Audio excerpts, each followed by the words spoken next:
dia itu ditusuk oleh anaknya secara bertubi-tubi. Dia itu berlari keluar rumah meminta pertolongan dengan bersimbah darah.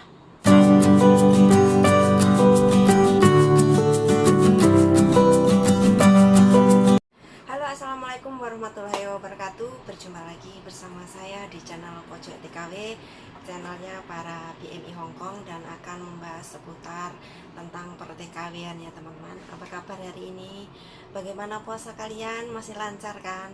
Alhamdulillah hari ini saya pun juga berpuasa loh teman-teman. Nah,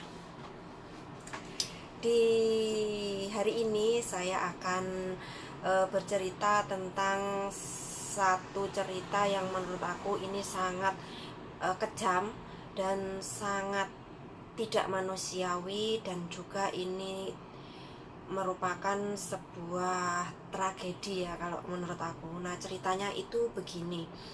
Ada salah satu Mbak TKW yang pulang ke Indonesia setelah bekerja bertahun-tahun di luar negeri. Nah, Mbak TKW ini inisialnya kita sebut inisialnya S gitu aja teman-teman. Nah, S ini rencana untuk cuti selama 1 bulan di Indonesia, dan naasnya itu setelah dia cuti selama 10 hari dia itu terbunuh.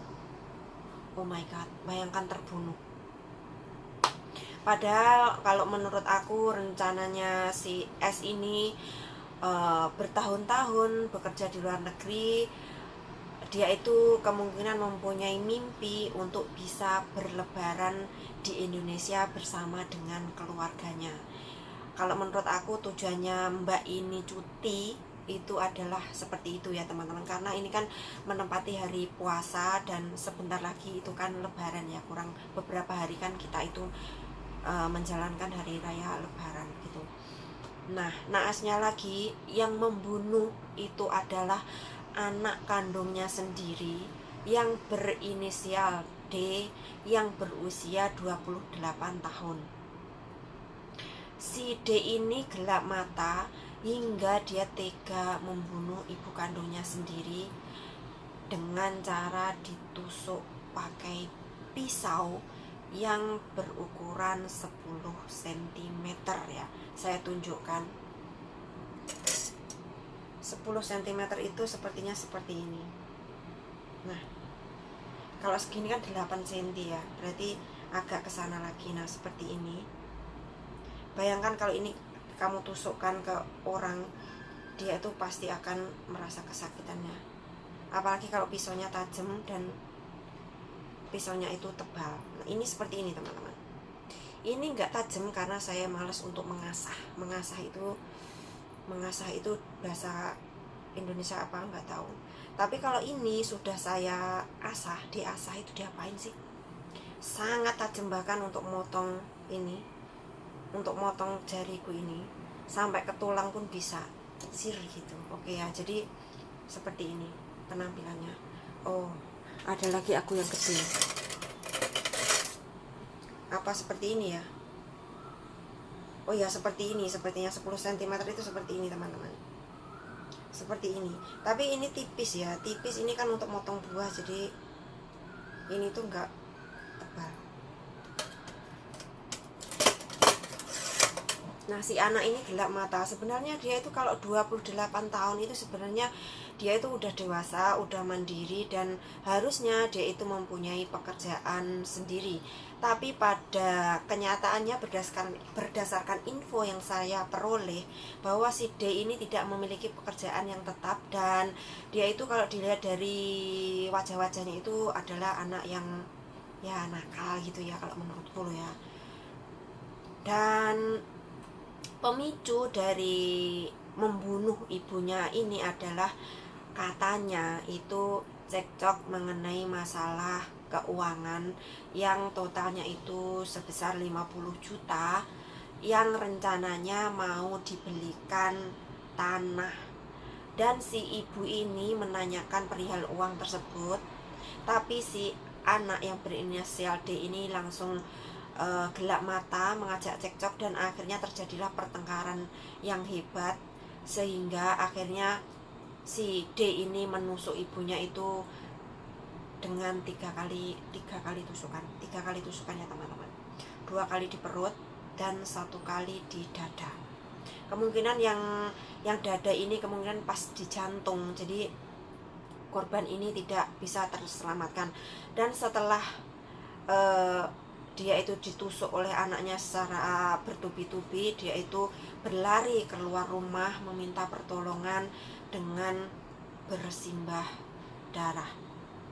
Akhirnya dia ambruk di depan rumahnya dan ditemukan oleh tetangga sebelah, dan tetangga sebelahnya pun yang pastinya itu panik ya, panik sehingga dia itu berteriak meminta pertolongan ke warga setempat. Dan akhirnya si ibu ini dibawa ke rumah sakit, tapi naasnya tidak tertolong nyawanya. Ini sebenarnya kejadian seperti ini sungguh sangat disayangkan ya teman-teman. Apalagi saya itu kan seorang ibu, kita itu bekerja ke luar negeri. Saya itu sampai pengen nangis. Oh Tuhan, karena menurut aku cerita ini sangat sebentar, saya napas dulu, sangat nelongso gitu loh. Oke, tahan. Saya ambil nafas dulu ya. Jadi kita itu bekerja bertahun-tahun di negeri orang, bertujuan untuk membahagiakan keluarga di Indonesia, bertujuan untuk memperbaiki ekonomi. Dan pas waktu kita cuti beberapa hari, kok kita itu sepertinya itu ibu ini kok kayak setor nyowo gitu teman-teman. Dan yang membunuh itu malah dari anak kandungnya sendiri. Menurut kalian gimana kira-kira ini? Saya mau napas dulu.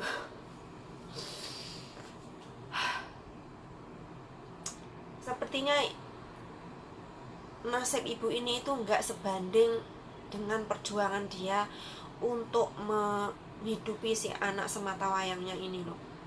Seharusnya kalau anaknya ini ya, kalau aku loh ya, ibunya udah bekerja keras di luar negeri, bahkan di sini itu jadi TKW, jadi pembantu rumah tangga yang kerjaannya itu bisa-bisa itu 24 jam non-stop. Harusnya yang di Indonesia, harusnya kamu sebagai seorang anak itu berbakti kepada ibumu. Berbakti itu dengan cara apa ya? Kamu itu harus belajar dengan giat. Buatlah ibumu bangga. Carilah pekerjaan yang tetap. Kalau nggak tetap, setidaknya kamu itu rajin untuk bekerja gitu loh. Jangan kamu malah menghabiskan jerih payah dari orang tua kamu.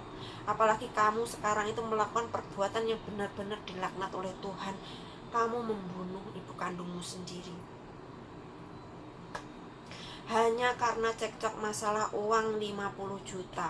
Padahal uang 50 juta itu juga adalah hasil kerja keras ibumu untuk masa depanmu juga.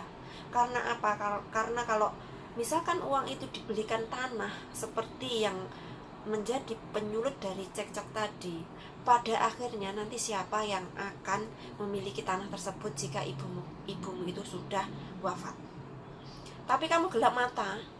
Kamu hanya karena uang sebesar 50 juta kamu tega menghabisi nyawa ibumu sendiri, ibu kandungmu yang udah mengandung kamu, yang udah melahirkan kamu, yang udah membesarkan kamu, dan rela bekerja di luar negeri agar perut kamu itu gak kelaparan, agar wetengmu itu gak keluwen, agar telihmu itu keisi. Kamu sangat kejam. Dan saya berharap kasus ini benar-benar ditangani dengan baik oleh kepolisian, dan semoga pelakunya ini dihukum dengan seberat-beratnya, biar setimpal atas perbuatan yang dia lakukan ya teman-teman. Jadi saya harapkan buat siapapun yang mendengarkan konten saya ini, entah itu Mbak TKW, entah itu siapapun yang memiliki hubungan keluarga, jagalah hubungan kekeluargaan kamu tersebut. Semua masalah itu bisa teratasi dengan kepala dingin. Cekcok boleh, tapi jangan sampai membunuh. Ngerti? Kita beradu pendapat, kita bertengkar, kita beradu argumentasi, is okay, boleh. Tapi jangan sampai kamu melakukan tindakan kriminal, apalagi membunuh keluarga kamu sendiri. Begitu ya. Kamu tidak boleh membunuh keluargamu sendiri. Dan juga kamu itu juga nggak bisa untuk membunuh orang lain. Jangan, karena itu bertentangan dengan agama, bertentangan dengan peri kemanusiaan juga ya. Jadi mari kita belajar dari kasus ini. Ada baiknya, untuk pesanku untuk mbak-mbak TKW ya, ini khususnya untuk mbak-mbak TKW dimanapun berada, alangkah baiknya kalau orang rumah, orang Indonesia itu kamu kasih uang itu seperlunya saja. Sisanya kamu masukkan ke rekening kamu sendiri, atas nama kamu sendiri. Biar jika kamu nanti ada keperluan yang mendadak, mendesak seperti ini, kamu itu nggak perlu menagih ke siapapun. Kamu tinggal ambil ke rekening kamu sendiri. Sebenarnya saya itu sudah sering mengingatkan di konten-konten saya sebelumnya bahwa siapapun yang bekerja, wanita independen, wanita yang bekerja itu wajib memiliki tabungan sendiri dan memiliki rekening sendiri, dengan tujuan biar kita itu bisa sepenuhnya berdiri sendiri dan bisa mandiri, gitu loh ya. Oke, terima kasih atas waktu kalian. Semoga cerita saya kali ini bisa diambil hikmahnya dan diambil manfaatnya. Sekian dan sampai jumpa di lain kesempatan. Wassalamualaikum warahmatullahi wabarakatuh. Bye bye.